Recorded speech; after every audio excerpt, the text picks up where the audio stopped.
AITAH for telling my best friend's dad. He's the reason my friend committed suicide. My late best friend committed suicide back in May of 2021. He was genuinely the smartest guy I've ever known. He was an engineer, and he'd come up with a solution to literally any problem you'd ever face, both practical and even emotional life stuff. He was the sweetest, most compassionate person ever. I still cry a lot about him now, 4 years later. He had a horrible childhood. His dad and uncles were farmers. He grew up in the fields. Back when he was 7-10, his oldest uncle would always take him to teach him their ways, but in reality, he'd rape him. He'd take him to his other friends, and they'd abuse him as well. He said they called him fresh young meat once. Eventually, he worked up the courage to tell his parents at 20. His mother immediately believed him and took his side, but his father still to this day denies it. He says his brother, who's long dead by now, would have never done such a thing. They eventually had a divorce because of it. My friend hung himself sent just 24 years old in his bedroom. His poor 15-year-old sister was the one who found him. She's still heavily traumatized to this day.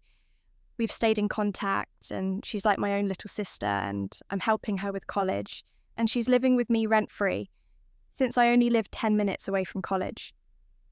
At his funeral, his parents had a full-on fight inside the church.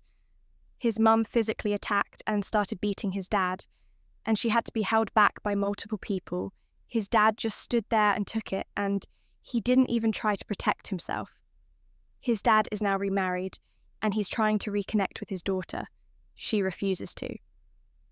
Last night, he came over unannounced to my apartment and demanded to see her. She told him she hated him and didn't want anything to do with him, and she wished he died instead. He yelled at me instead, saying that I'm grooming and prey on a grieving young girl. I called him disgusting for thinking I'd ever do that to someone who's like my little sister, and I said, it's his damn fault.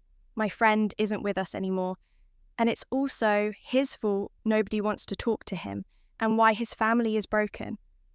He started crying, and he begged his daughter for forgiveness, saying he already lost his son and doesn't want to lose her forever too. She told him to go to hell and kicked him out. She cried after he left, and I comforted her and got her something to eat. I've been thinking about it ever since, and honestly, some part of me feels bad for him. Like, he did lose a son and his whole family, but he was a major part of that. I know how much him denying what happened hurt my friend. He cried to me a lot about it. He loved his dad a lot and always looked up to him. Did I go too far on him yesterday? Edit.